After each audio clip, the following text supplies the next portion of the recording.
দ্রুতগতি সম্পন্ন। এটি এত দ্রুতগতি সম্পন্ন যে পৃথিবীর মধ্যাকর্ষণ তাকে পিছু হারাতে পারেনি।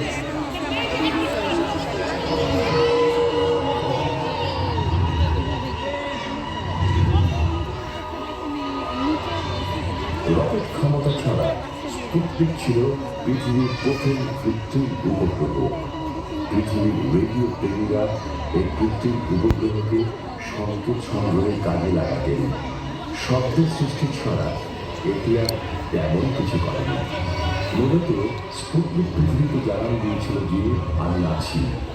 রাতের আকাশে অনেকেই হয়তো স্পুটনিক দেখার কথা মনে আছে, যদিও তারা অনেক বড় রকেট আকৃতির একটি বস্তু দেখেছেন যার পেছনে ছিল একটি লেজ।